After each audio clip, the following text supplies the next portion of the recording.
Eu vou fazer uma apresentação de mim um pouco mais longa, já contando causos, porque aí é um jeito bom de vocês saberem quem eu sou e também aprenderem a ter limites para a minha análise de conjuntura, né?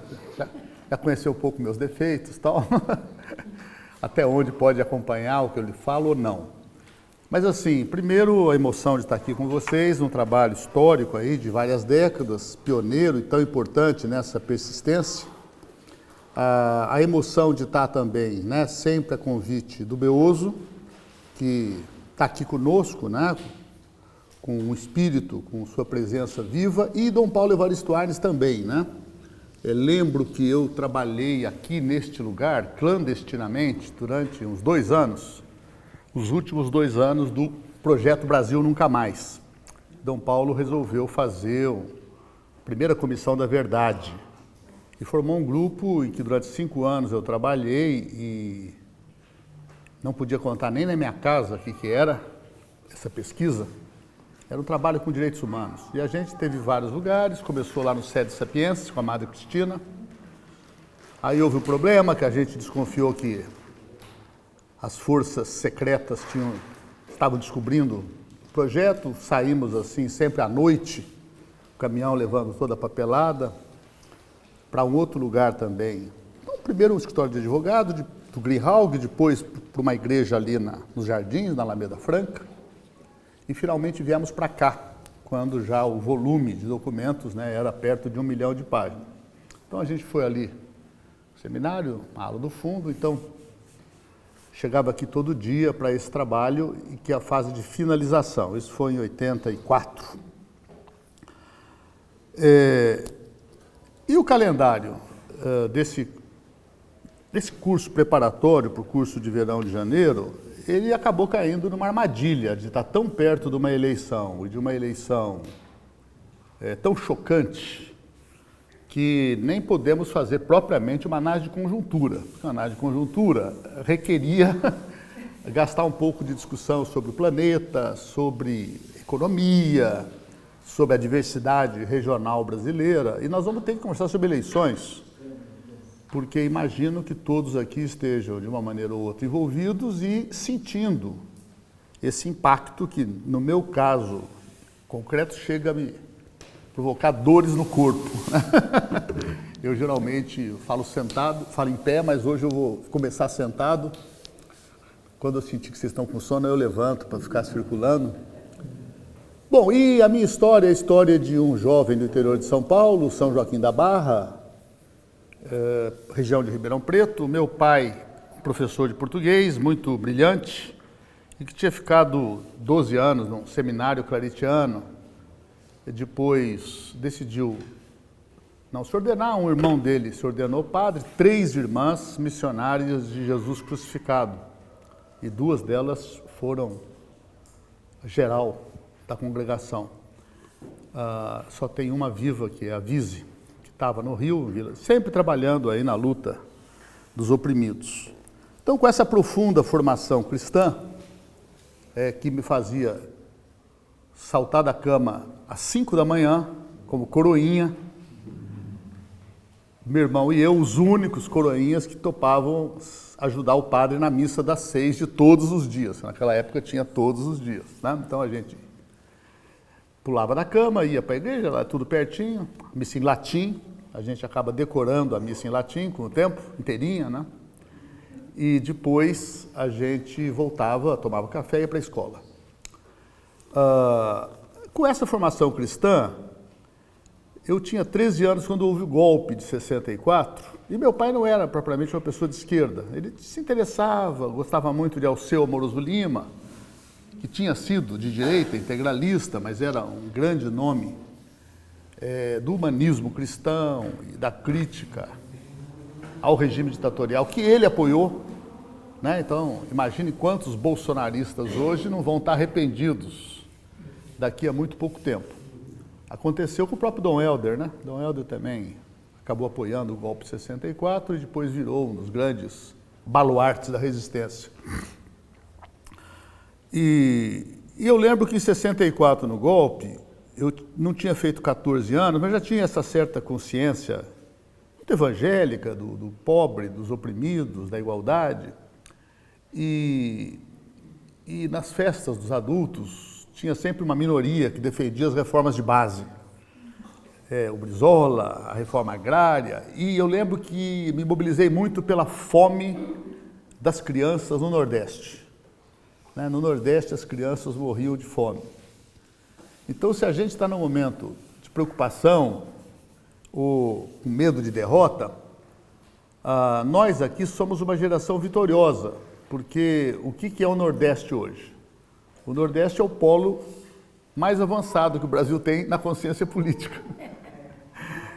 O Nordeste saiu daquilo que levou o menino de 13 anos a começar a querer entender política e lutar pela justiça, e hoje ele está, assim, anos-luz na frente do São Paulo e do Rio, por exemplo, onde esse desastre Bolsonaro é mais grave. Depois, então, eu era estudante, vim para São Paulo para fazer cursinho e acabei trabalhando numa empresa em Osasco, que fazia lá uma espécie de o que era plano diretor da prefeitura, e acabei, por coincidência, me relacionando lá com os líderes da greve metalúrgica, o Ibrahim, o Barreto, que morreu ao lado do Lamarca, na Bahia, depois, a greve metalúrgica de 68, que foi duramente reprimida. E 68 foi um ano de grandes passeatas, então eu voltava de Osasco, ia lá para Maria Antônia, que é a USP ocupada pelos estudantes, e aí me engajei na resistência à ditadura, entrei na medicina 69, 70, no começo de 71 fui preso, fiquei 5 anos preso, lá na cadeia, muito próximo do Frei Beto, dos dominicanos.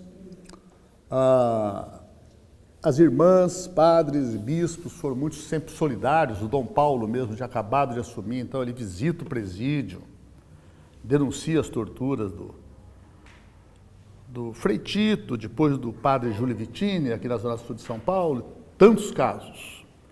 E quando saí da cadeia, nós saímos assim ligados a uma experiência muito próxima ao trabalho de vocês, que era a chamada e nascente educação popular, né?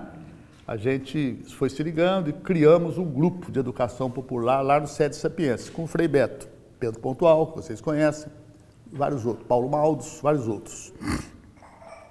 Aí fizemos alguns trabalhos em 78, 90, e nesses trabalhos eu estive pessoalmente lá na Vila Remo, com o padre Luiz Giuliani, com um monte de gente que vocês conhecem, lá no Itaim Paulista, com uma geração de jovens que tinham 16, 18 anos, hoje um é deputado federal, Paulo Teixeira, o Joãozinho, o João Antônio está lá no TCM, toda uma história de afirmação, de construção.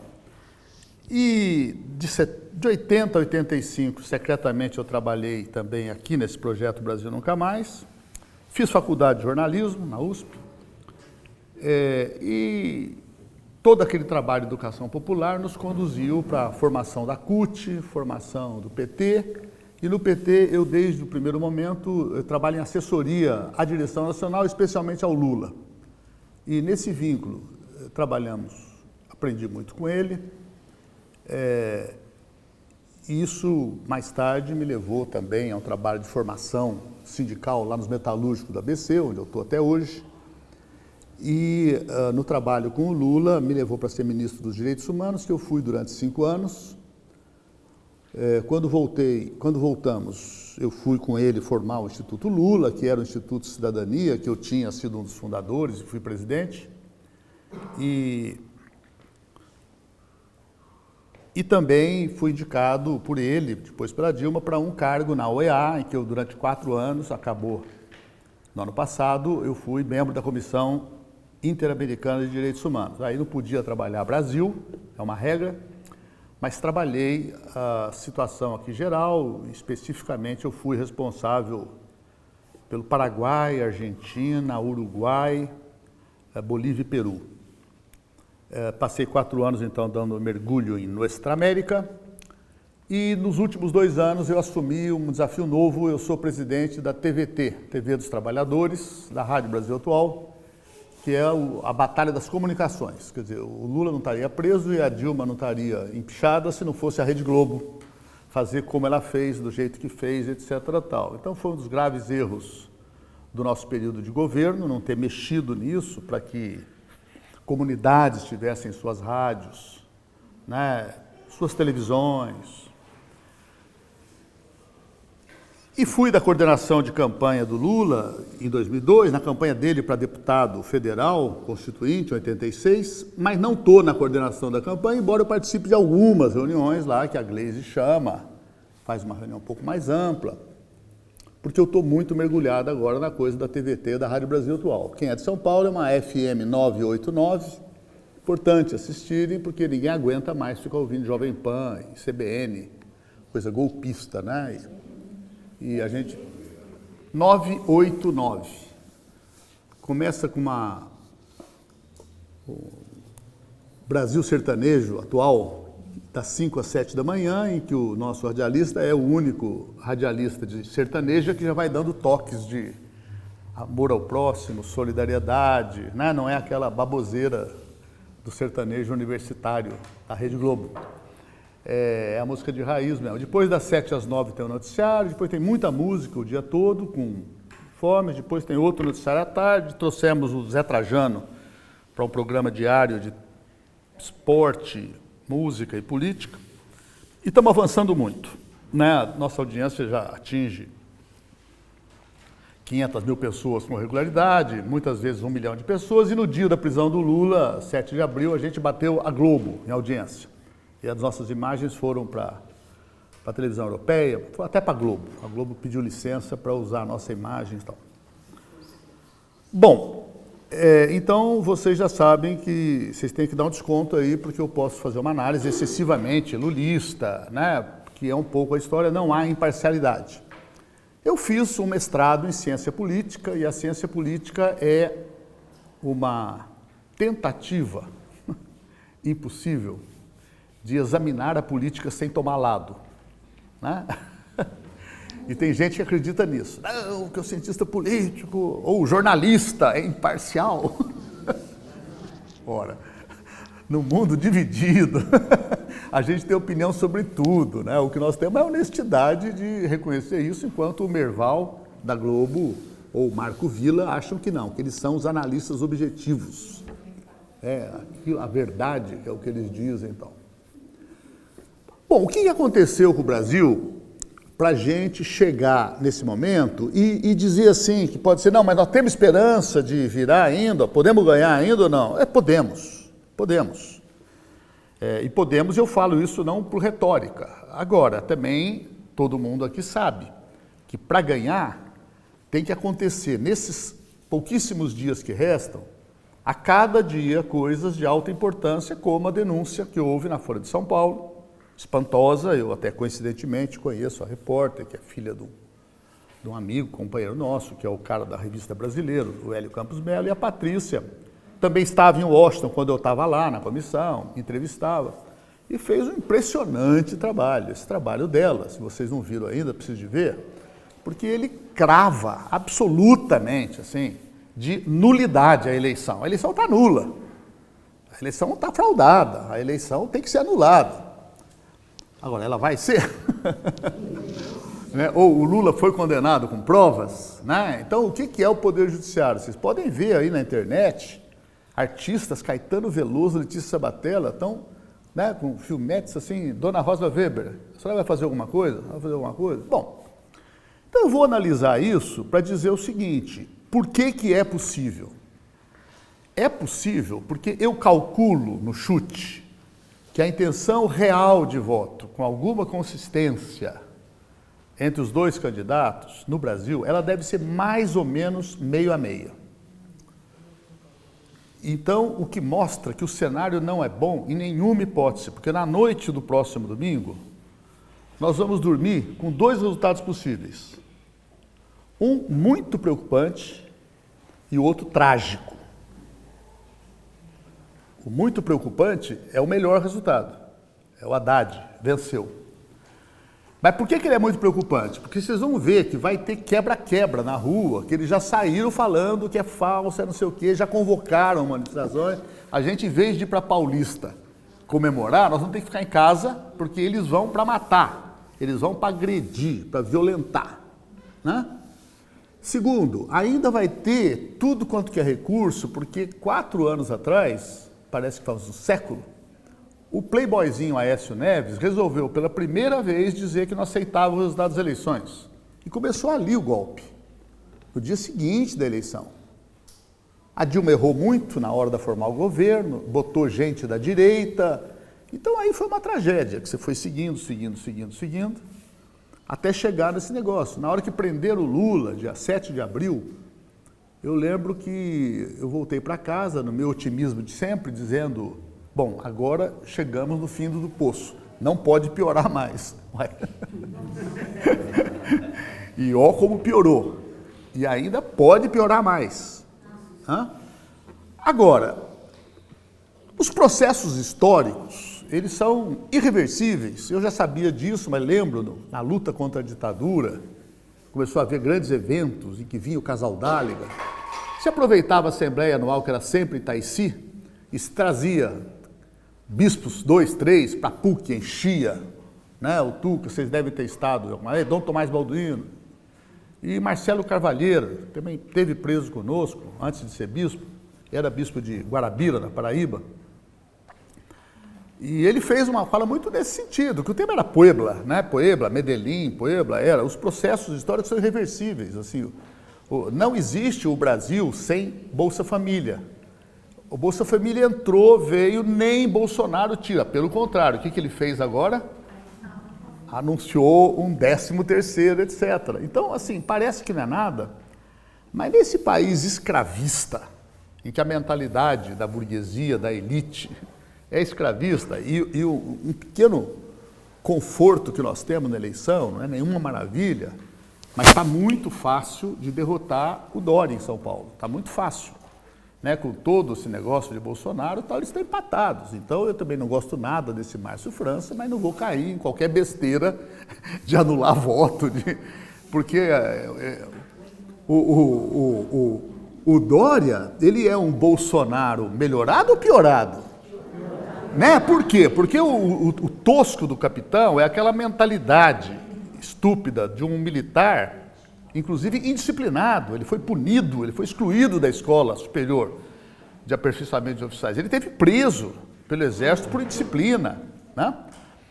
Agora, o Dória é aquela figura que tem uma fortuna de 300 milhões de reais, que sempre roubou a vida inteira, e aquelas plásticas que vocês observam no rosto dele, elas são mais graves ainda na alma dele. As plásticas que ele fez na alma dele, sabe assim? Quem ele é, o caráter dele. Então aí basta um pouquinho de juízo para pelo menos, bom, bota outro aí que vai fazer um governo mais ou menos parecido com o do Alckmin, que não é nenhuma maravilha, mas não é este horror de ver aquele almofadinha. Qual a sua proposta para o transporte de São Paulo? O PT é ladrão, o Lula está preso em Curitiba. E a sua proposta para a saúde? O PT é ladrão e o Lula está preso em Curitiba. E sobre segurança pública, o PT é ladrão. Vocês viram? Quer dizer, é isso. Né? Esse é o Bolsodória. Agora, o que eu digo como possibilidade de vitória real é que nesse meio a meio, a eleição do primeiro turno e as pesquisas mais recentes, que podem mentir um pouco, podem mentir muito, mas não dá para dizer que pesquisa não vale nada, porque vale, né? É um segmento que se moveu muito recentemente com uma posição de hesitação. Então não é a opinião de votar em Lula em 2002 que se consolidou ao longo de 20 anos. Não gosto do Lula, não gosto do Lula, não gosto do Lula, não gosto do Lula. Não, peraí. Mas até que esse Lula não é tão ruim assim, até que esse Lula... Sou Lula. Então, essa é uma opinião forjada em anos. A vitória do Bolsonaro e a liderança dele nas pesquisas é uma onda muito recente e muito fluida, muito inconsistente, em que nós temos várias hipóteses para explicar, uma delas é essa denúncia. Nós estamos trabalhando há muito tempo a ideia de que as redes sociais, a gente já sabia de uma eleição na Espanha mais de 10 anos atrás, a do Trump, eu estava lá no dia da eleição. Agora, o WhatsApp ainda surpreendeu, porque a gente então foi para Twitter, foi para Facebook, cuidou de fazer um debate razoável na internet. Não é que a gente ganhou, porque nós não temos recursos econômicos para fazer uma coisa. Agora, com o WhatsApp, se construiu com o mesmo assessor norte-americano que trabalhou para o Trump, trabalhou para aquele plebiscito inglês que tirou a Inglaterra da União Europeia. Se fizesse uma eleição 5 dias depois, a Inglaterra já votaria o contrário, porque foi uma coisa tão manipulada por interesses de pequenos segmentos empresariais ingleses que ganhavam dinheiro com a retirada. Mas a maioria da elite econômica inglesa perdia dinheiro como está perdendo. A Inglaterra está arrependida da decisão e não pode fazer outra agora.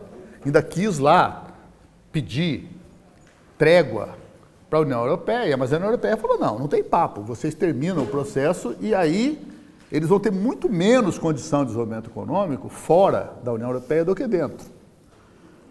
Então isso chegou no Brasil com tudo, a ponto de, eu disse, gravou de ilegitimidade, de ilegalidade essa eleição. Já era discutível com a questão do Lula. Eu não gostei do lema, eleição sem Lula é fraude. Não gostei. Por quê? Porque eu falei, no limite, não vão deixar o Lula ser candidato, porque se ele for candidato, não tem segundo turno. Vocês sabem disso. O Sérgio Moro sabe, o João Roberto Marinho sabe. Nas pedras do caminho sabem. Então, vamos prender, não importa, depois a gente solta, depois a gente absolve. Mas agora o importante é fazer. Fizeram.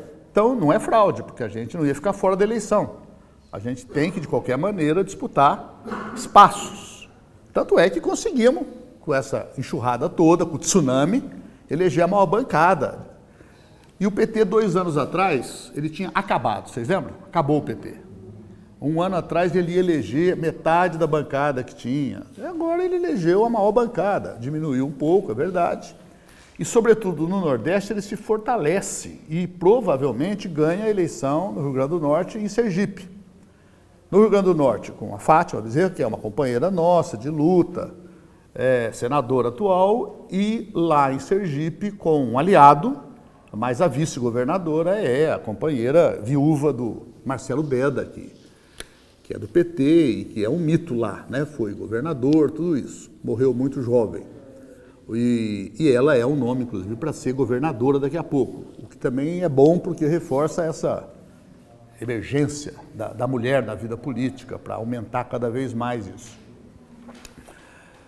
Então, sendo uma consciência bolsonarista muito fluida e assentada no quê?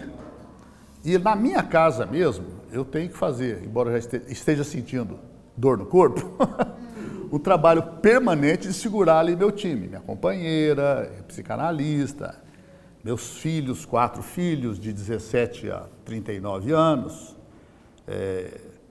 a de 17 está entrando agora, os outros são militantes aí das lutas sociais há bastante tempo, mas eu fico tentando fazer alguma conversa de serenar, que é para dizer o seguinte, gente, quem pensa igual o Bolsonaro, não é mais do que 10% da sociedade brasileira. Não se desesperem.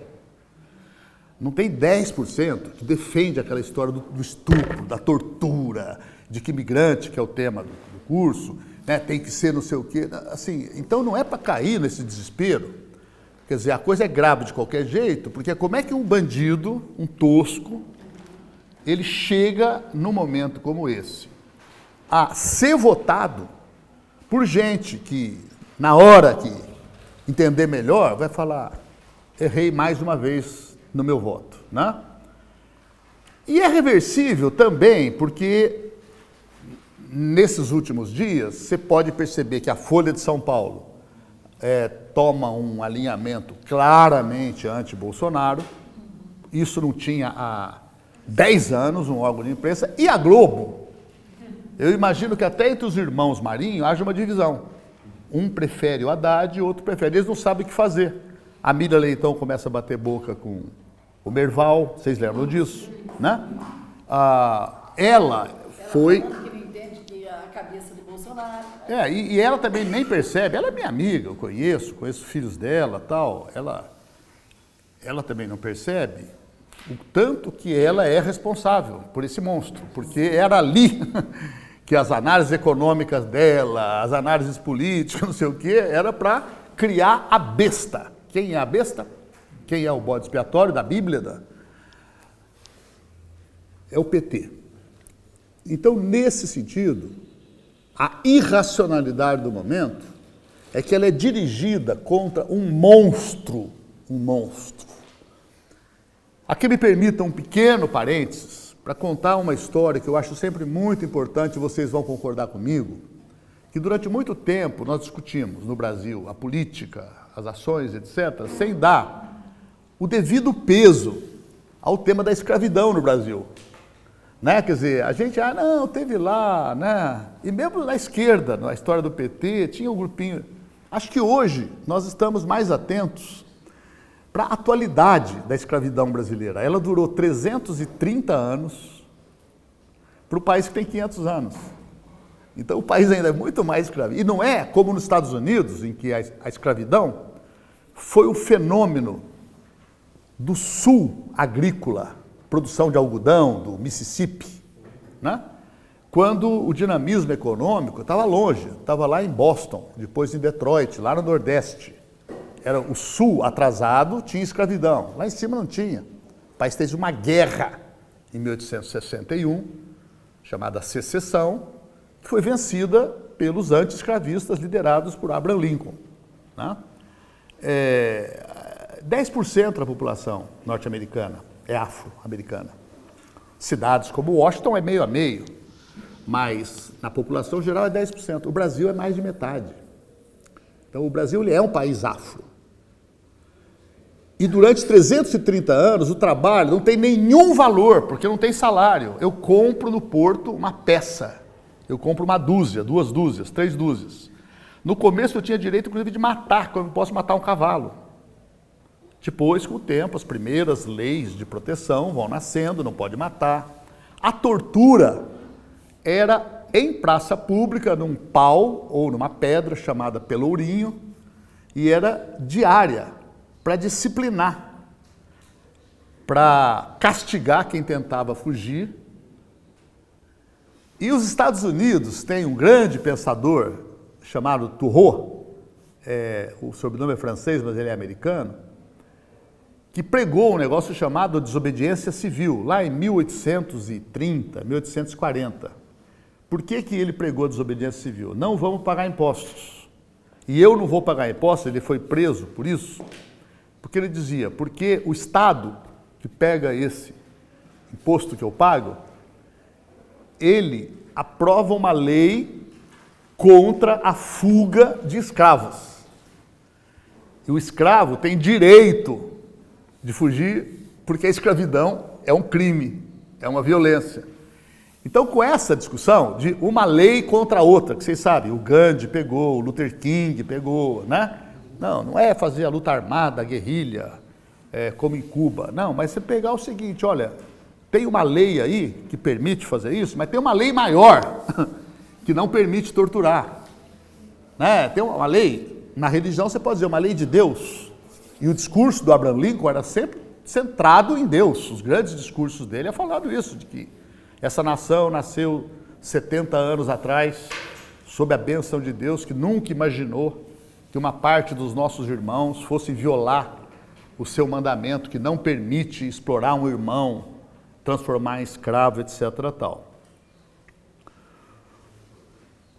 Eu falei que a nossa geração é vitoriosa porque nós avançamos até o ponto de conseguir uma vitória, e eu disse isso no ano passado, que era altamente improvável eleger Lula presidente, com esse judiciário, com essa Rede Globo, com essa elite escravista. Então foi um avanço, mas tão inteligente, e se tivéssemos mais tempo, a gente podia pegar a história, inclusive de vocês. O que salva o PT?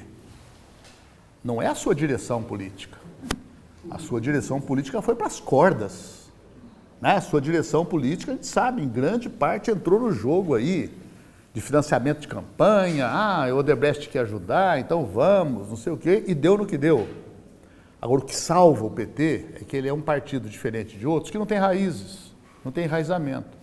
E o enraizamento tem, nas comunidades eclesiais de base, no trabalho de vocês, o seu pilar de sustentação. O outro é o sindical, tem mais 2 ou 3 vertentes aí da formação do PT. Agora, não vamos esquecer nós aqui, vocês, que nos problemas que nós tivemos de lá para cá, tem, em parte, a experiência do PT de governar, que fez coisas muito boas. 2010 termina com a autoestima nacional, orgulho de ser brasileiro. Eu nunca tive tanto orgulho de ser brasileiro. Eu vivo num país que está integrando. Aí eu fui viajar para o mundo inteiro e fiquei, como homem do Lula, e admiração pelo Brasil. Como é que vocês conseguiram fazer isso? Sem nenhum banho de sangue. Vocês fizeram a única revolução pacífica do planeta.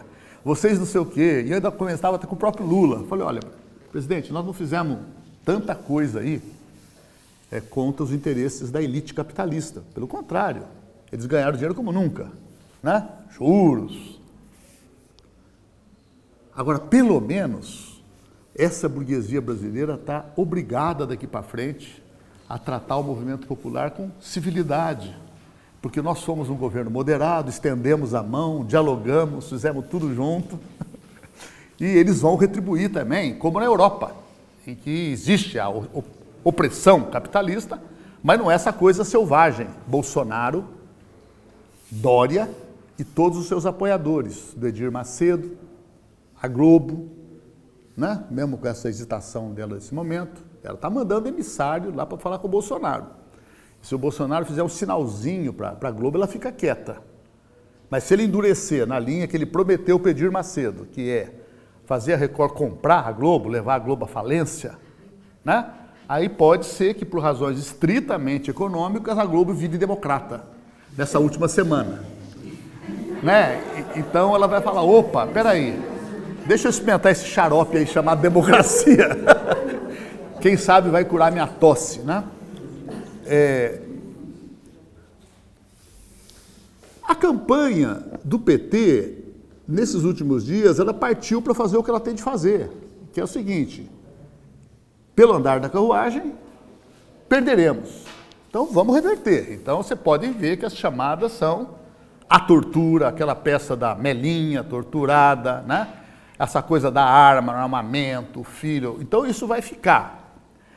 Agora, aquela onda de 5 dias que nos surpreendeu, porque as pesquisas mostravam, inclusive, o empate entre os dois e talvez, em algumas delas, o Haddad na frente, né?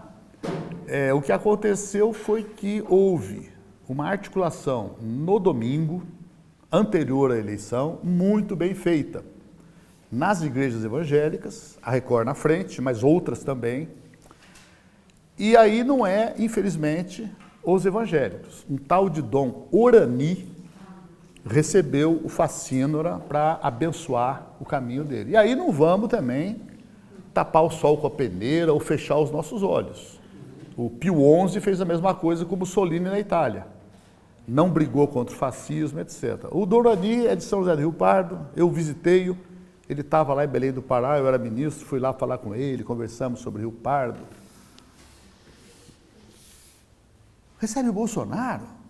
E eu passei essa informação para o Gilberto Carvalho, que coordena essa área nossa.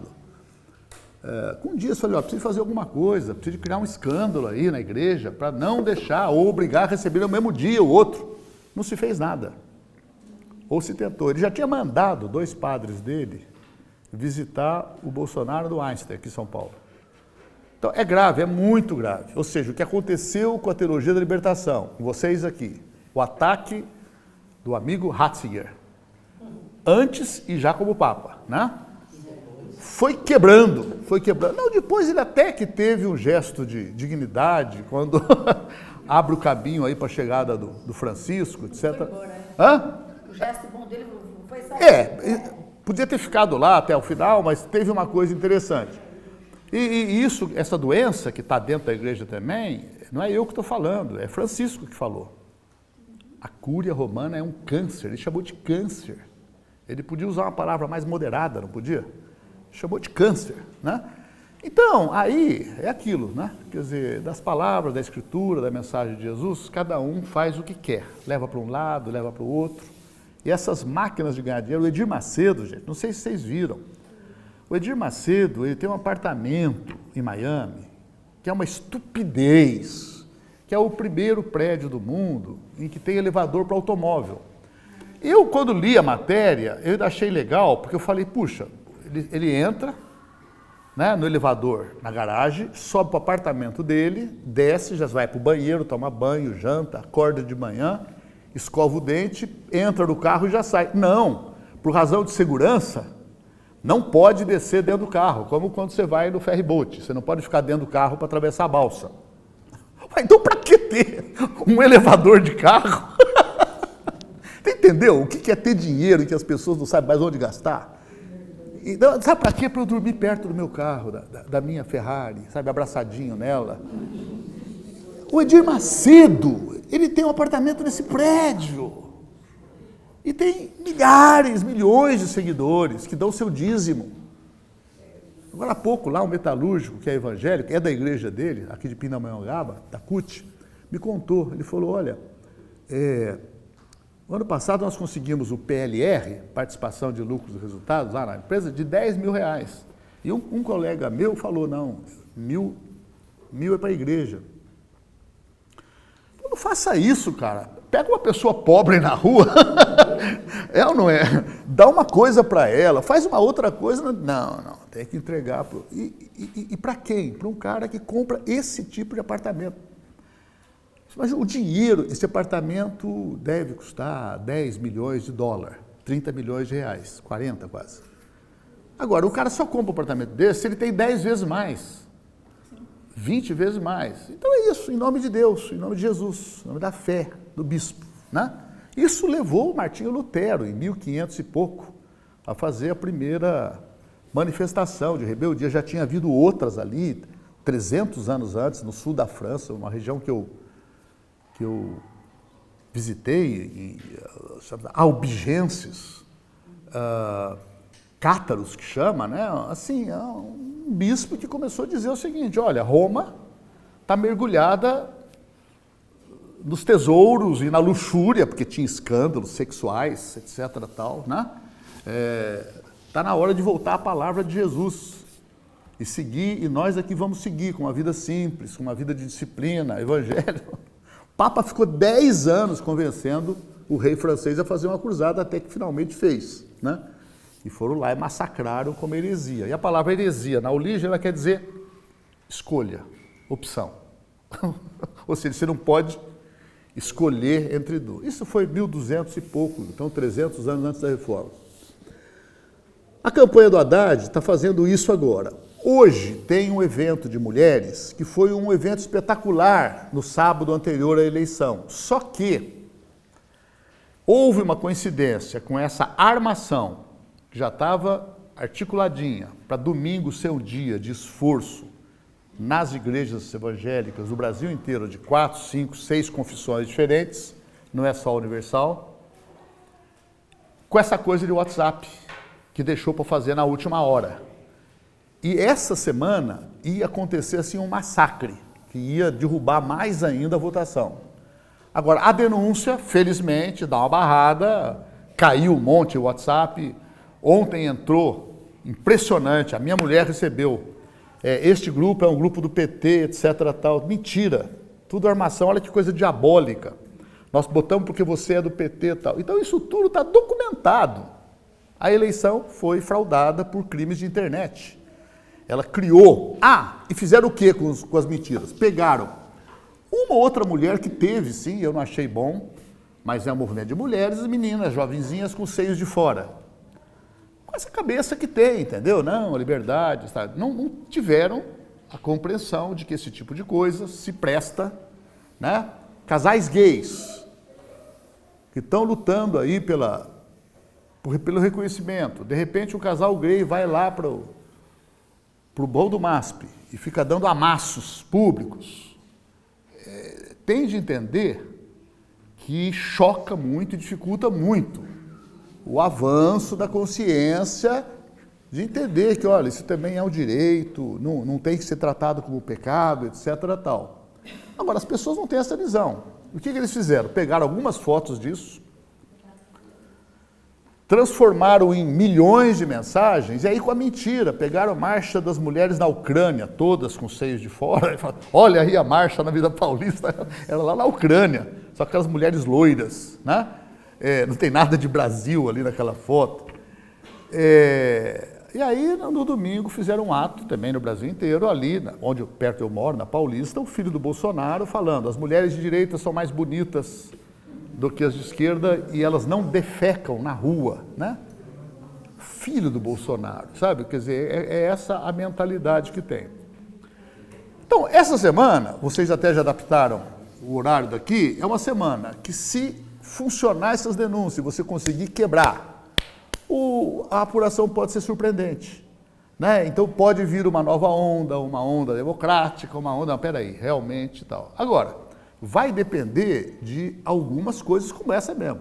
A Globo, estou dizendo, ela fez 2 ou 3 Jornal Nacional nos últimos dias que me surpreenderam, porque assim, ontem mesmo foi uma longa exposição da questão do WhatsApp, do crime, não sei o que e tal, eu falei, opa, né? Então, se acontecer uma coisa dessas, de um setor da elite falar, não vamos entrar nessa de Bolsonaro.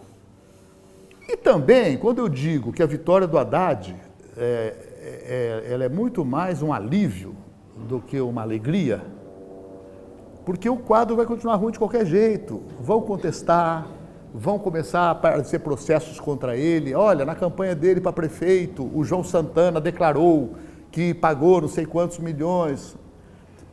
E o próprio judiciário, vejam bem, ele pode gostar da denúncia do WhatsApp e mandou instaurar o procedimento contra o Bolsonaro para segurar ele aqui, ó, na mão. Então, o Poder Judiciário tem nas próprias mãos caçar o mandato do Bolsonaro se ele ganha a eleição e se ele toma posse. Entendeu? Quer dizer, então aí fica aquele jogo em que a ideia da democracia, equilíbrio, independência de poderes, foi para as cucuias. E fica essa coisa aí de, não, eu quero aumentar salário, eu quero mais um palácio aqui do Supremo, do Tribunal não sei o quê, eu quero mais auxílio moradia, etc. tal, e manda recado para ele, olha, aquele processo que está lá, ele é suficiente para cassar seu mandato. Né? Basta fazer o julgamento. Seguraram o da Dilma durante 2 anos, lembra? Aquele que o Aécio pediu. E deixaram para fazer votação ali já na hora do impeachment, como embalo para impeachment. Então, nesse sentido, eu termino para a gente poder dialogar, dizendo que a eleição de domingo que vem, ela não é a eleição da libertação. Agora, quando eu falo em desastre, catástrofe, eu também não posso dizer que eu sei exatamente o que vai acontecer, porque ninguém sabe. Mas a chance de, entre o dia da vitória e a posse, 20 acampamentos de sem terra serem atacados por metralhadora, por caminhões cheios de fuzil, porque eles fizeram isso no ônibus do Lula. E quem é que vai fazer isso? A vigilância privada, que está lá na beira da fazenda. Eu tomei posse, mataram uma liderança indígena 3 dias depois, véspera de Natal, 2005, eu fui lá para a divisa com o Paraguai, para enfrentar lá meia dúzia de fazendeiros, um deles estava com a posição de... Quase que ele dizia, fui eu que mandei matar mesmo, né? Assim, você é ministro, mas você não tem força, vai cuidar dos seus direitos, assim. Eu volto para Brasília, falo com o Lula, falo com o Márcio Tomás Bastos, tento fazer, mas assim, as empresas de vigilância, elas são todas irregulares, elas são todas de militares, alguns até do tempo do DOI-CODE. Armamento que eles empregam em grande parte é armamento ilegal, apreensão, repasse, é chamado cabrito, né? E nem nós fizemos isso, botar ordem na casa. Então, a violência que está aí, eu acabei de ver um vídeo do Júlio Lancelotti hoje, não sei se vocês viram, interessante, ele está falando isso, ele falou o ódio, esse ódio, ele está dentro de nós. E aí eu terminaria com esse tema que está atravessando toda a nossa conversa e as angústias de nós hoje, que é o tema do otimismo ou do pessimismo. Nós temos força ou não temos? Então aí é o seguinte, a humanidade, ela tem, ao longo de milênios, mais ou menos esses dois troncos. E o tronco do cristianismo, o tronco do socialismo, da verdadeira democracia, todos são perspectivas da história otimistas. Eu lembro da minha infância, tinha um livrinho assim, que eu vi na parte... Teilhard de Chardin, que é um teólogo francês importante, e o otimismo da cruz, que a cruz é um símbolo de otimismo. Eu morro, mas morro para ressuscitar. Então, nem a morte, que para muitos é o final de tudo, para o pensamento cristão, ou para o militante socialista não cristão, a morte do Che Guevara é o quê? É a plantação de uma semente que vai renascer. Eu fiz questão de ir lá, em outubro passado, do lugar que ele foi morto, para estar lá na celebração dos 50 anos da morte dele. Morreu executado, não morreu em combate, estava preso. Esse otimismo é uma aposta que a gente faz uma vez só na vida. Não pode chegar agora e falar, pensando bem, eu não vou acreditar mais no ser humano. Não tem jeito, né? A gente tem que acreditar, mesmo em momentos como esse, em que a gente se assusta. Puxa vida, mas uma regressão, está voltando para trás. Olha, na história isso acontece. E tonifica. E vocês e nós aqui, nos foi dada a condição de estar vivendo esse momento e sermos desafiados em que cada um vai se perguntar se tudo que eu posso fazer eu estou fazendo ou não, posso fazer mais. Então, eu quero dizer que eu estou fazendo mais coisa do que eu fazia 5 anos atrás, ou 10. Tinha governo Lula, a gente tinha não sei o quê. Então, a gente podia dar uma desacelerada. Agora, não. Então, eu vou procurar o João Pedro Stedley, se o Bolsonaro ganhar, para dizer, dá para desativar os assentamentos por um tempo? O pessoal voltar para suas casas, se espalhar? Porque se ficar ali na beira da estrada, é muito perigoso. Eu não vou dizer que vai acontecer, porque eu não sou Deus. Pode ser que não aconteça. Né? Nas escolas, casais gays, especialmente aqui na classe média de São Paulo, é uma coisa generalizada, está aceita. Os jovens, adolescentes estão vivendo isso. Não é mais o problema que era 20 anos atrás. Agora, começa a ameaça. A partir de domingo, não vai ter mais essa de viadinho andar de mão dada aqui na cantina. Entendeu? Nós vamos partir para a porrada. Pode ser só ameaça. Migrantes, que é o tema que vocês vão estar discutindo melhor em janeiro. Né? Esse país aqui, ele pode receber 10 vezes mais migrantes. Agora, tem que ser recebido de maneira organizada e não como foi feito aí. Haiti, Equador, ficava enfiando gente na divisa do Acre, aí ninguém aguenta.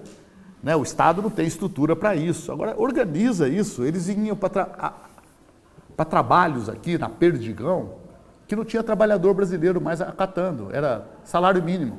E naquele momento de Lula, o Brasil, o trabalhador já não queria salário mínimo, eu não quero mais, eu quero um salário mínimo e meio. Então traz os haitianos. Agora não, veio a crise econômica, vamos jogar, é tudo bandido, é tudo criminoso. Né?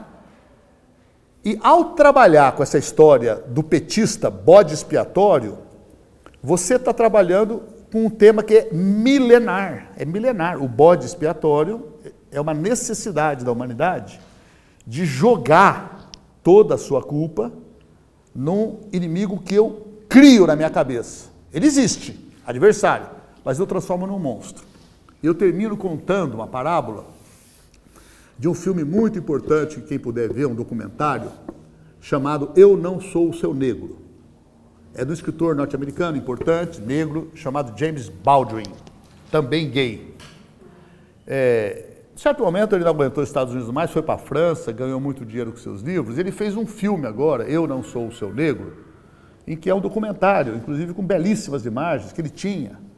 Ele com Luther King, ele com Malcolm X, ele com Medgar Evers, que é o terceiro menos conhecido, mas que foi morto também em 61, era um advogado negro dos direitos civis, da igualdade racial. O debate entre o Luther King e o Malcolm X, se era legítimo ou não recorrer à violência, ou à não violência, os dois ali dialogando. E o James Baldwin, nesse documentário, ele fala o seguinte: em certo momento, o branco norte-americano, esse supremacista, ele criou na cabeça dele um monstro chamado negro. E aí o nome do livro, Eu Não Sou o Seu Negro. Ó, esse negro aí que você tem na sua cabeça. E o Baldwin fala, e na hora que esse branco criou esse monstro, ele se transformou num monstro. Então tem monstros bolsonaros, a Globo nesse sentido, né? O Marco Villa, ou não sei, são monstros, porque ele começa a ver um PT que não é o PT real. O PT real ele mistura pessoas como eu, como muitos daqui, e algumas pessoas que se meteram em financiamento de campanha, entendeu? Fizeram bem, fizeram mal, violaram as regras eleitorais. Ah, para esse, vrão! O Aécio foi pego naquelas gravações, ganhou, disputou a eleição agora, não tem impedimento. Então, o judiciário brasileiro hoje é isso, gente. Durante algum tempo, ele pareceu que era uma coisa. E também, no PT, eu vou dizer que quando eu liderei, no governo Lula, e só não saí do governo, não fui expulso por causa da minha relação antiga com ele, que ele não ia fazer isso, eu aprovei o Programa Nacional de Direitos Humanos número 3 com a Comissão Nacional da Verdade. Mais de metade do governo, não, mexe nisso, não vão mexer com os militares. O que passou, passou. O que passou, não. Aqui no Brasil, se você não souber que havia 5 milhões de indígenas quando o Cabral chegou e que eles foram exterminados, que a escravidão aqui é o maior fenômeno de escravidão da história da humanidade. A gente pensa a escravidão do Egito, da Mesopotâmia. Não tem nenhuma escravidão no mundo com a duração e o peso econômico dela. 90% da produção econômica brasileira, não se calculava PIB na época, era de trabalho escravo. Inclusive, quando foi proibida a escravidão, ainda ficou um tempo... Se calcula, o Luiz Felipe Alencastro, que é um professor que foi da Sorbonne, está aqui de volta agora, que é um grande pesquisador, ele apresentou um número, que eu não vou lembrar, mas assim, do dia tal de tal, quando foi aprovada a lei que proibia a vinda de escravos... 750 mil negros. Isso. Era um número um pouco abaixo de 1 milhão de negros entraram. Então, assim, a lei, né? A lei, ela vale se é para pegar o Lula. Aí sim, né? Ou quem roubou a manteiga no supermercado. Agora, se o cara é de direita, é corrupto, etc. tal, então esse é o cenário, né? E sobre o otimismo, não vamos sair daqui comemorando nada hoje, porque o momento é de apreensão, o momento é de responsabilidade, de ver o que dá para fazer ainda. Agora, pensar nos dois cenários. Se for vitória, esse alívio e fazer um trabalho que de qualquer maneira é um trabalho de longo prazo. A retomada do trabalho de base, o trabalho de base agora em novas bases, porque eu tenho um textinho sobre trabalho de base, que o pessoal do sindicato, uns 30 anos atrás, na Mercedes o pessoal tem lá uma página que eles pregaram na parede, o valor do militante no trabalho de base e tal. Eu falei, agora o trabalho de base tem que ser repensado inteiro com essa merda chamada celular.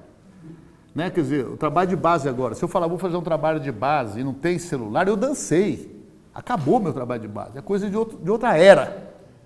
Né? Agora vai ter que ser um trabalho de base que chega em você todo dia, na forma de mensagem, de atualização, em que você interage, em que você forma grupos. E nós temos capacidade de fazer isso, mas não fizemos ainda. Né? Nós temos que repensar toda uma reconstrução dos movimentos sociais, que por tamanho, o Lula mesmo, no dia 7 de abril, às vezes ele ia para a janela e via a quantidade de gente que tinha lá e ficava muito frustrado. Ele falava, o que é isso, gente? Eu estou sendo preso. Né? E tinha o quê? Tinha 3 mil pessoas ali. Né? Nem nos cálculos mais pessimistas se achava que no dia da prisão do Lula, então não vai haver uma rebelião. Não. Então precisa de reativar mesmo. E os ciclos se alternam. O ciclo agora é ruim e ninguém pode dizer quanto tempo vai durar. Mas ele vai preparando, lá debaixo da terra, a germinação da semente e vem um outro ciclo. A vitória do Lula em 2002 foi o resultado de 25 anos. 1975, uma grande Assembleia Popular no Colégio Santa Maria, lá na Zona Sul de São Paulo. Alguém aqui estava ou não? as pesquisas que foram feitas, etc., qual o principal problema do povo, e nós alguns 5 mil pessoas pela primeira vez. Acho que Santa Maria é do mesmo pessoal do Santa Cruz, né? Das irmãs, né? Do canadense lá, acho que é. Era o custo de vida. Então vamos criar um movimento do custo de vida. Lembram disso? Sim. Né? E foi, começou, daí na Zona Leste teve uma outra, né? Do Angélico, teve prisões, DOPS foi lá, aí começa a luta pela anistia, aí vem a reforma partidária, nasce o PT, nasce a CUT, aí vem diretas, né, eleições diretas primeiro para governador, em 82 já elege Franco Montoro, que era pessoa da igreja, ligado ao Colégio Santa Cruz, pessoa trabalhista, tinha coisas muito boas, né? Termina em 89, com a primeira eleição direta para presidente, que prepara o caminho para o Lula. Então foi um ciclo, esse ciclo terminou e se reverteu. E isso acontece na política, na sociedade, na história, como na geologia. Acomodação das placas tectônicas. Terremoto, daqui a pouco a gente retoma a nossa musculatura, o movimento popular nasce. É verdade que no caso do Brasil, como nós avançamos muito, e eles estão destruindo isso. E digo mais, se o Bolsonaro ganha, eles vão querer aprovar a reforma da Previdência antes da posse dele. Sim. Sabe, vai vir, não, peraí, então já limpa esse troço e já aprova a privatização do pré-sal, da Petrobras, o que eles puderem fazer, eles vão fazer. E eu acho... Os deputados que já ganharam já estão ganhos, os que perderam estão se lixando, né? Eles não perdem nada com isso. E o problema não é só da violência. Eu fiquei 5 anos ministro e nos outros anos que eu não fui ministro, muito próximo do Lula, sabendo de tudo que se passava lá, de quase tudo. Não tem chance do governo Bolsonaro não ser um desastre. Pela política.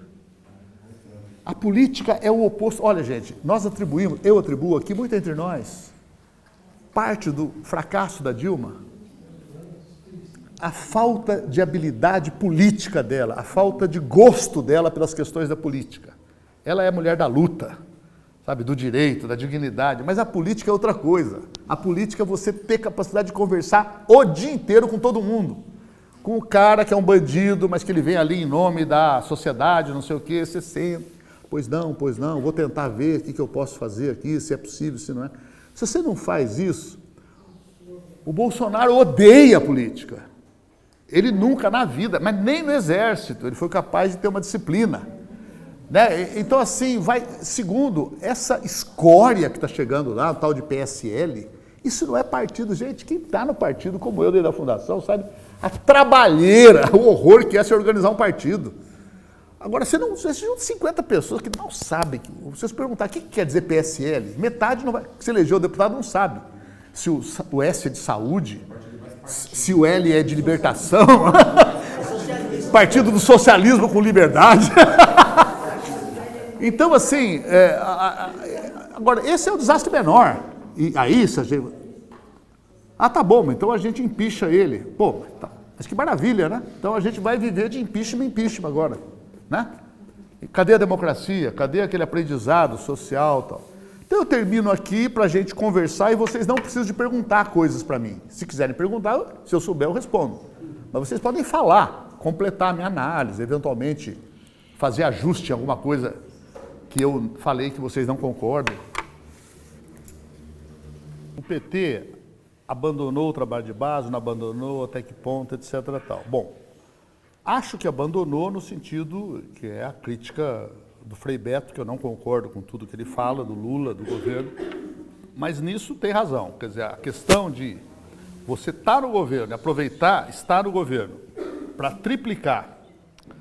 Agora, é difícil fazer isso de um jeito que respeite a constitucionalidade, porque a contradição do Frei Beto era assim, o Bolsa Família não podia ser pelas prefeituras, porque pelas prefeituras cai na mão do prefeito manipulador e tal. Tá bom.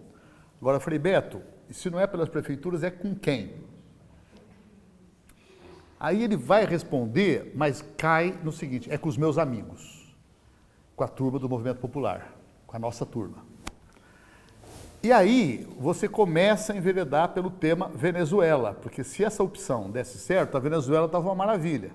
A questão é o seguinte, nós fizemos a aposta na coisa republicana, ou seja, ou você faz uma eleição para ver quem vai gerir o Bolsa Família em cada município, ou vai ter que ser o poder público, e o poder público é o prefeito. E essa polêmica o Frei Beto perdeu lá.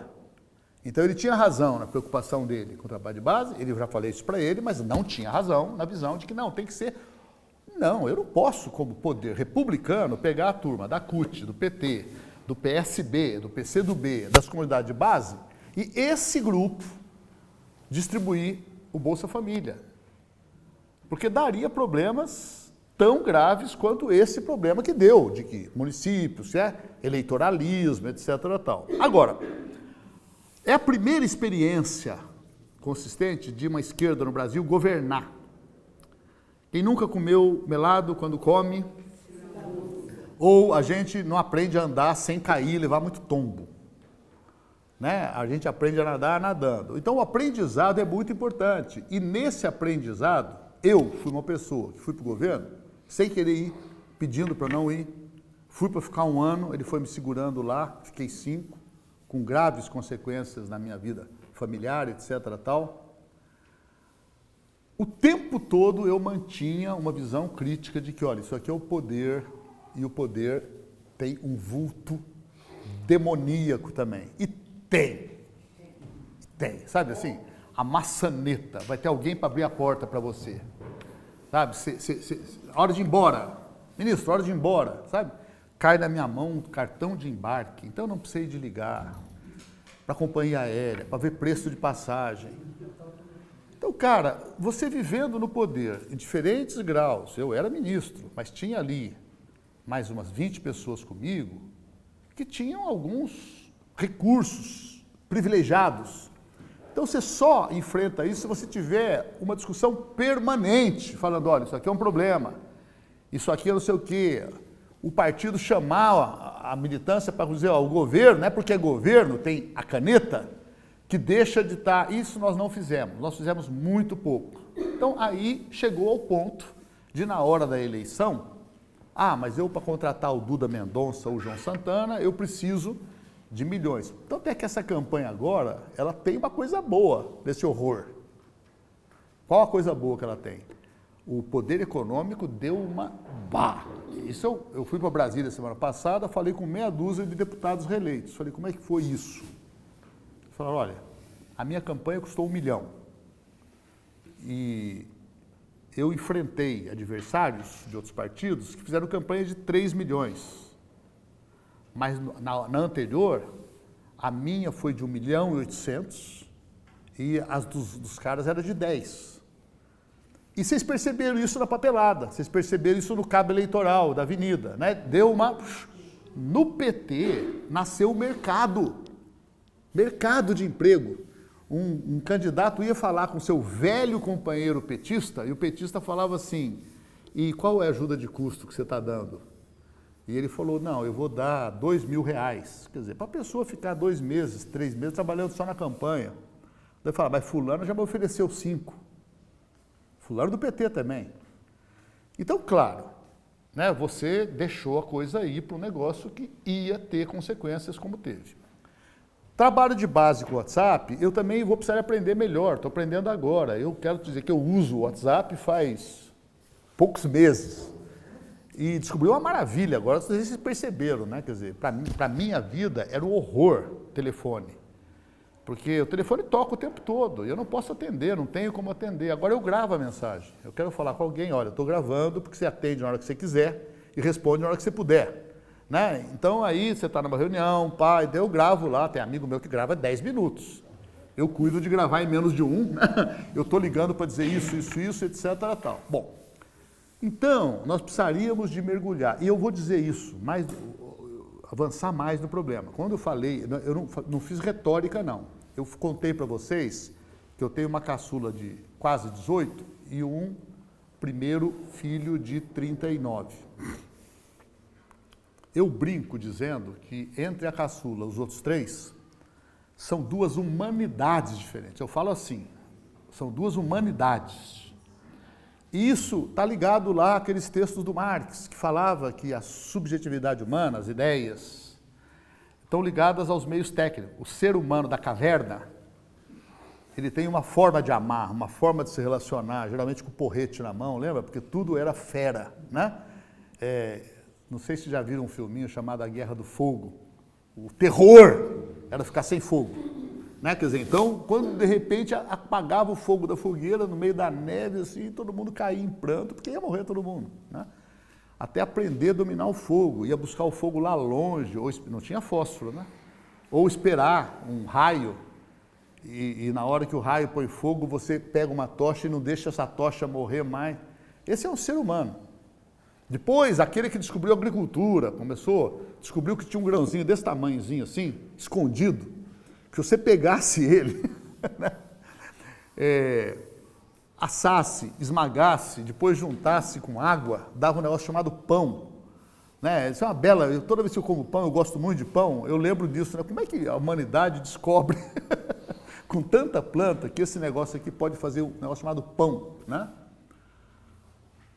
Essa coisa da internet, da segmentação da mensagem, instantaneidade, e que você está conectado o tempo todo, é uma outra subjetividade humana, inclusive com doença, adição, droga-adição. Eu tenho esse problema com a minha companheira.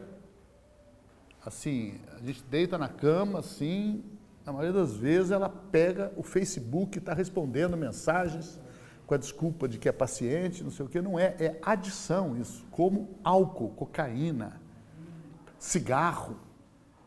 Muitas pessoas não conseguem mais. Eu, às vezes, me sinto adicto. Assim, eu vou chegar aqui, quando acabar, eu vou ligar meu celular de volta.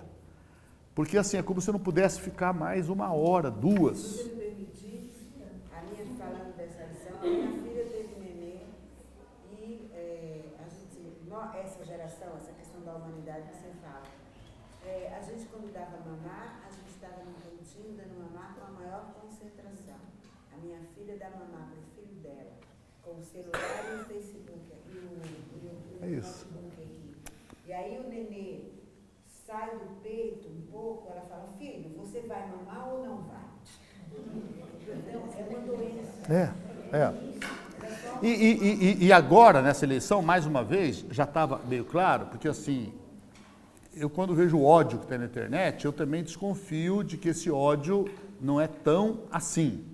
Ele na internet, ele vira mais. Agora, a internet, ela pela primeira vez é uma comunicação sem filtro, porque a comunicação aqui na rua tem o filtro da lei. Eu não posso passar e te ofender. Na internet eu posso. Então, puxa lá dentro o ódio que o Lancelotti falou, né, o otimismo, o ser humano, vamos acreditar nesse ser humano, mas não vamos achar que ele é só amor. Ele é muito amor. Mas ele é ódio também. Eu até me pergunto se Deus não errou quando deixou para criar o ser humano no último dia, porque ele estava já meio cansado, assim, né? Ele criou os oceanos, ele criou a floresta, né? Quer dizer, podia ter criado logo assim, podia ter começado com o ser humano. Então, assim, agora é outra coisa. Agora é outra coisa. É segmentado, é rápido. O cara vai ver uma mensagem de 1 hora só em caso de morte. Textão ele já não lê.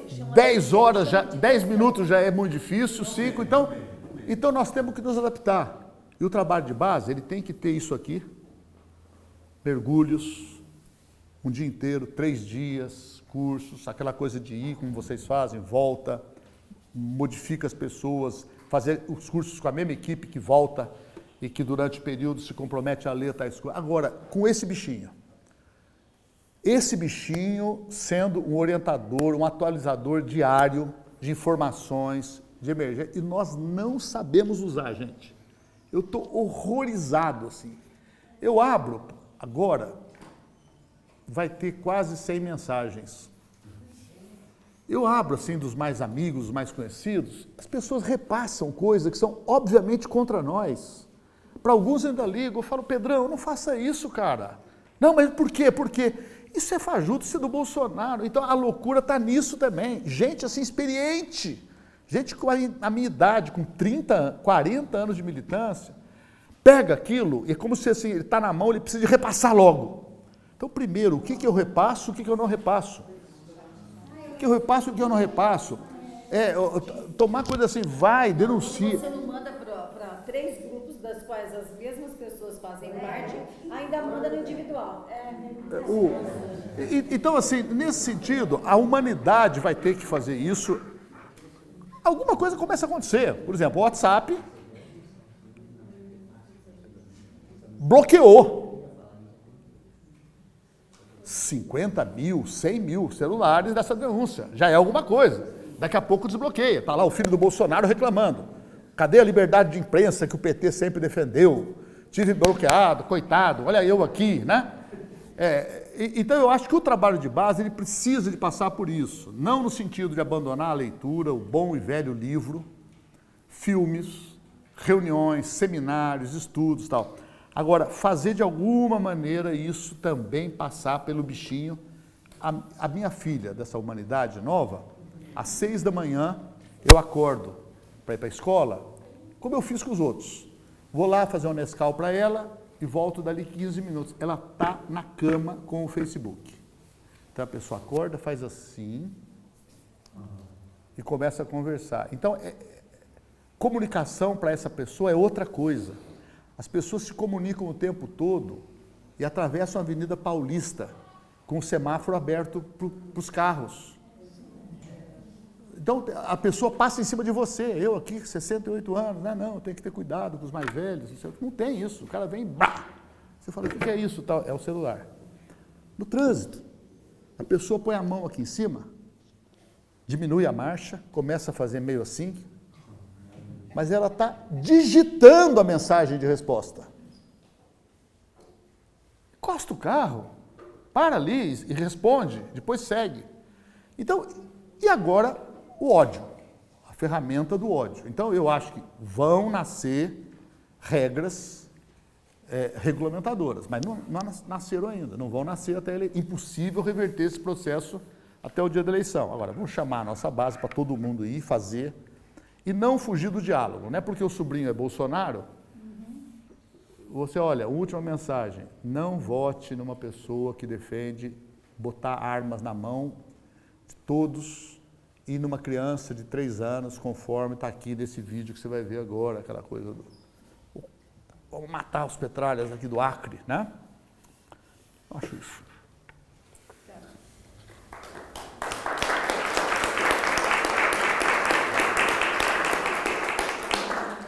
Bom, então primeiro, não quis interromper, mas não sou senhor, né? Me chama de senhor que eu me sinto muito velho.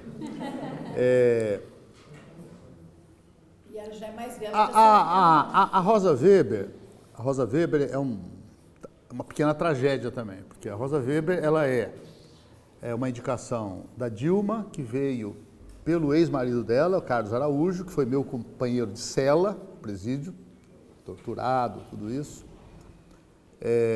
E veio com o apoio da CUT, com o apoio da MST, porque ela era uma trabalhista, pessoa. Então acontece isso, né? Quer dizer, pessoas que você tinha assim. Eu fui agora dar uma aula, palestra, na Faculdade de Direito do Paraná, né? Onde o Moro dava aula e o Fachin dava aula. Fui visitar ao presídio e à noite a aula lá, que tem um pessoal da faculdade, a diretora, são pessoas muito boas. E lá eu fiz uma piada na minha palestra, que eu disse o seguinte, olha, eu volto a esta casa 10 anos depois, em que eu vim aqui trazer o livro Direito à Memória e à Verdade, que foi o livro que eu preparei para começar o embate aí, para criar a Comissão da Verdade. Um livrão desse tamanho, contando a história da ditadura. E fizemos um excelente debate. O livro era um livro nosso, do governo, então era distribuído gratuitamente, tinha lá um coquetel. E naquele coquetel, vocês me deram uma tarefa que eu levei disciplinadamente, que era eleger o Edson Fachin para o Supremo. Vocês me deram essa tarefa, então eu levei e insisti no caso do Fachin. Até aconteceu uma coisa que estava resolvendo o problema. Eu cheguei na sala do Lula e falei, presidente, a Dilma está dizendo que não indica o Fachin, que era apoiado pelo Stedley, pelo Gilberto Carvalho, né? Porque você veta. Ele pegou o telefone e ligou para a Dilma na minha frente. Falou, Dilma, eu não veto ninguém, não quero dar palpite sobre indicação de ministro, já errei muito. O que eu não quis foi nomear o Fachin em 2003, porque era o primeiro ministro que eu indicava. E eu não queria indicar um cara do PT. Me disseram que era do PT, eu falei, não, então esse não. Indicou o Aires Brito, a pedido do Fábio Comparato, do Dalmo Dallari, do Celso Antônio Bandeira de Mello. Então nós erramos todos, não é assim, você errou, né? O Frei Beto mesmo conta no livro, que foi um dos caras que indicou o Joaquim Barbosa. Então tem um problema geral com a nossa relação com o judiciário. Quem teve o privilégio de assistir o voto dela naquela votação decisiva, ela fez que era o desempate, o voto dela foi um limpador de para-brisa, ela ia para cá, ia para cá, ia para cá, ia para cá, ia para cá, ia para cá. E eu do lado da Dilma, nem ficava olhando tanto para ela para não ser indiscreto. Porque, né, era assim. E aí quando finalmente fica claro que ela vai votar contra nós, contra a lei, contra a Constituição, porque vocês lembram o que ela fez? Ela falou assim, olha, eu sou a favor, mas como tem uma maioria, eu sigo a maioria. Daí os dois colegas falaram, não, ministra, se a senhora tomar essa posição, a maioria é outra. Lembra? 5-6, para um lado ou para outro, né? Dependia dela. Então, ela não tomou nenhuma atitude ainda, mas, digamos, nomeou um relator e o relator mandou instaurar o procedimento, dar o prazo da lei para o Bolsonaro se manifestar e tal. Agora, eu, que não sou bobo, também vislumbro aí a possibilidade não de anular a eleição, mas de criar um processo jurídico para o Poder Judiciário seguir mandando no Poder Executivo. O que está errado também, né? Não pode. Dos três poderes, é o que não passa pelo voto popular. É aquele que esse é da elite mesmo, né? Então, um pouco isso. Lembra que eu falei que eu ia esquecer das perguntas? Não, dela eu lembro. E da Dirce era... Não, da Dirce primeiro. Qual que era o seu, Dirce? Não era uma observação. Uma observação. Tá, entendi. Lembrei. Não. É gravíssimo. Gravíssimo, porque aí vamos deixar preconceitos ideológicos meus de lado. É pegar esses dois e conversar com eles. São pessoas que não sabem conversar. Quando eu lancei o Programa Nacional de Direitos Humanos 3, com Comissão da Verdade, eu fui sabatinado duramente pelo Senado e pela Câmara. Era uma convocação, aí o pessoal negociou, não, transforma em convite, porque convocação é uma coisa obrigatória. E eu enfrentei lá 4 horas de massacre, com pouco petista me defendendo. Pessoas que eu ajudei a trazer para o PT, ajudei a eleger, né? O Bolsonaro sentou na primeira fileira, ele ficava fazendo assim para mim.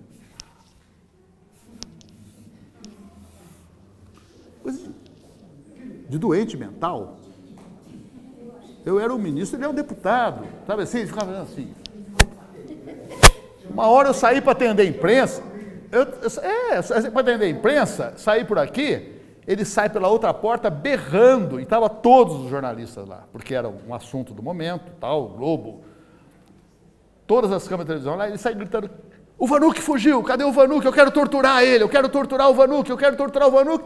Todo mundo fala, meus assessores, eu quero torturar o Vanuc com a verdade.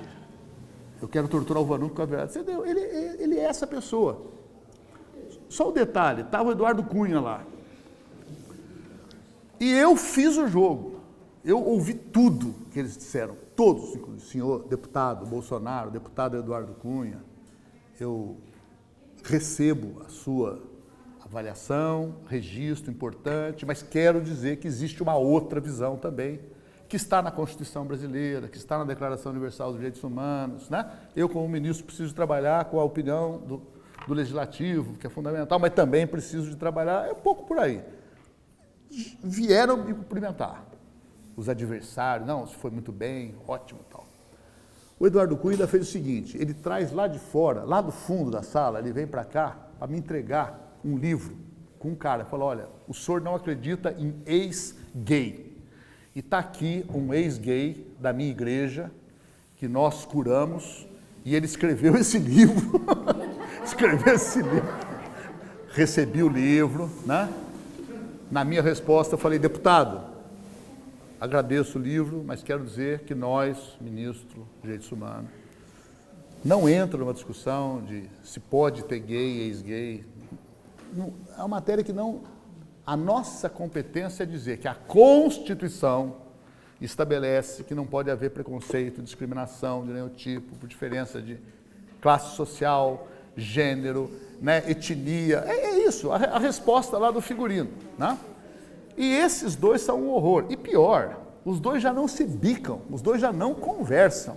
Então, se vier a tentação de fazer impeachment rápido do Bolsonaro, nos primeiros desastres dele, não é solução botar um general no lugar, né? Que é esse que vai, não, tem que acabar com o 13º salário. Tem até uma camiseta de um de vocês aqui que está chamando a atenção para o 13º. Sobre a questão trabalho de base, candidatura, aí tem o seguinte. Bom, primeiro, eu acho que o que está acontecendo exige das esquerdas um esforço novo de união. Agora, o Boulos é um amigo pessoal meu de muitos anos, eu tive preso com o sogro dele, Stanislau Zerbetta, e mandei uma mensagem para ele logo depois do debate, dizendo que, fiquei emocionado com o desempenho dele, quando ele fala da ditadura, né, do Stanislau Zerbetta, que é o sogro dele, o meu sogro, não sei o quê, as pessoas que morreram. Eu, na TVT, tenho um programa do Juca Kfouri, que é o nosso carro-chefe, entrevistas, botei o Boulos na semana passada, vai ser a Manuela agora, semana que vem, vai para o ar na terça-feira, às 10 da noite. E o Boulos é uma figura, eu conheço o pai dele também. Eu fui da mesma faculdade de medicina, eu fui preso, o pai é um pouco mais velho que eu, foi diretor da faculdade e o pai me chamou para uma homenagem que ele fez quando ele era o diretor da faculdade de medicina da USP, Marcos Boulos. E ele fez uma homenagem aos professores caçados, desde 64 e tal, uma coisa bonita. E senti como que nesse momento do impeachment, o Lula e o Boulos se aproximaram muito, tá? Tem uma relação. E sinto também, até na minha casa, uma das minhas filhas votou PSOL de ponta a ponta, que especialmente na juventude mais politizada, a cobrança em relação aos erros do PT é radical, né? A ponto assim de... isso vai ter que ser superado num processo histórico, né? A juventude do PT como articulação, organismo, eu nunca gostei muito. Sabe assim, eu não vejo naquela turma que está lá aquela energia rebelde que se espera da juventude e que eu valorizo muito. E cuidei disso. Quando o Lula se elegeu, eu estava na coordenação da campanha, eu era secretário executivo da campanha. O Zé Dirceu coordenava e o Palocci coordenava o plano de governo. E o Lula queria me levar para o Brasil, eu pedi para não ir, porque por causa disso que eu falei aqui do poder, não gosto. Eu gosto de fazer isso aqui que eu estou fazendo com vocês hoje.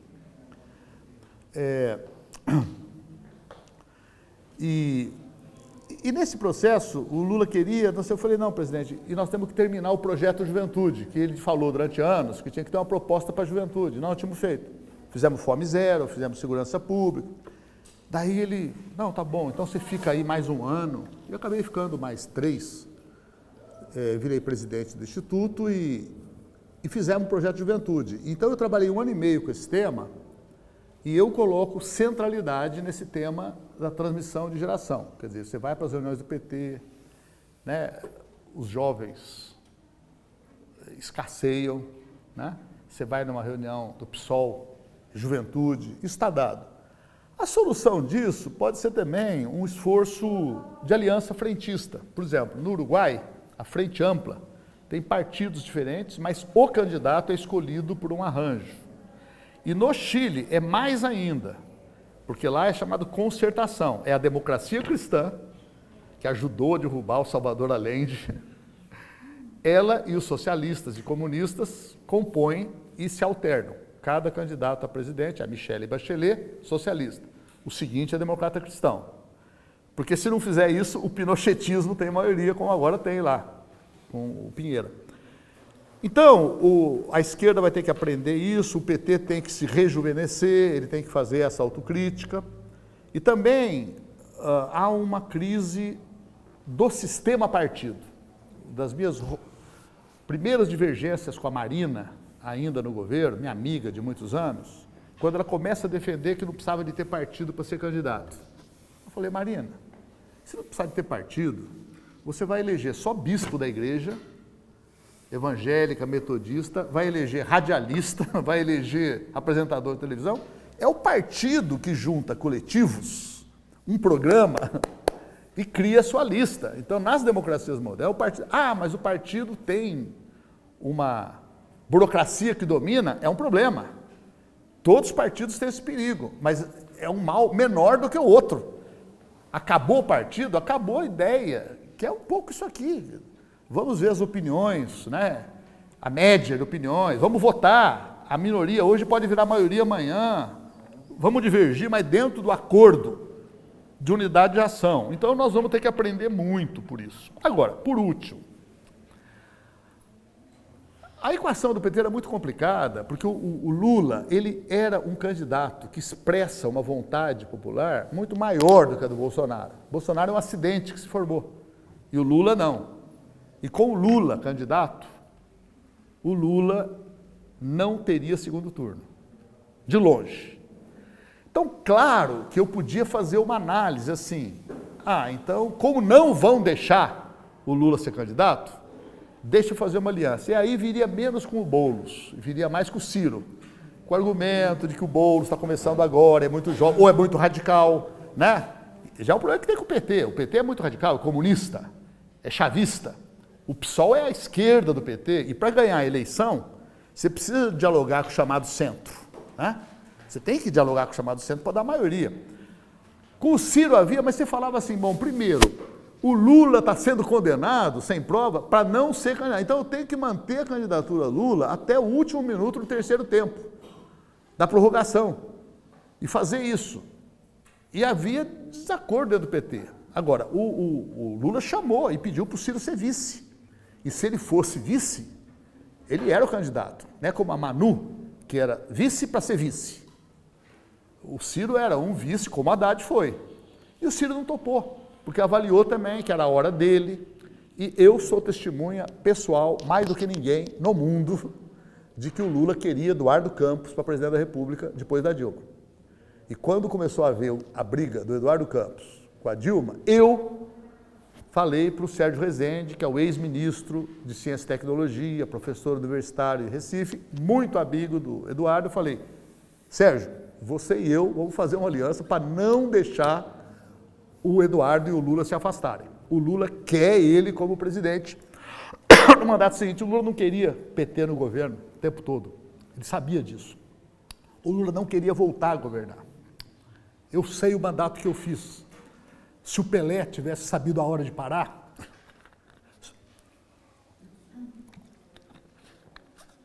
se o Fernando Henrique tivesse feito só o primeiro mandato, ele seria hoje um símbolo brasileiro, como o JK.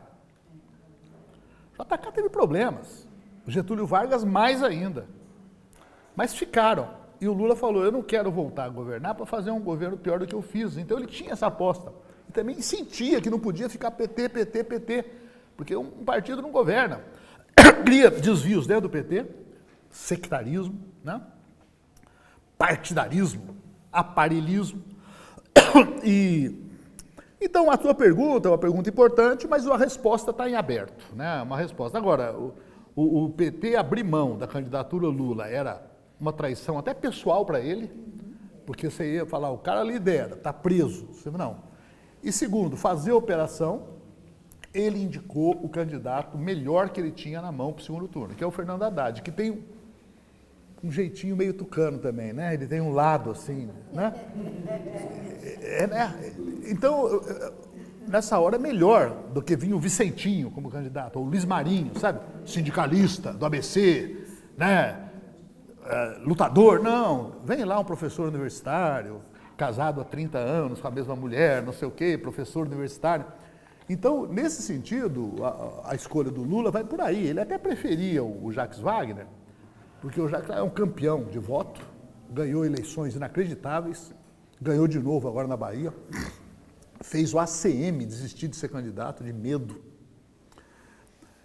E ele traria o Nordeste, mas nesse sentido não precisou. O Nordeste veio sem o Jacques Wagner. E veio em peso.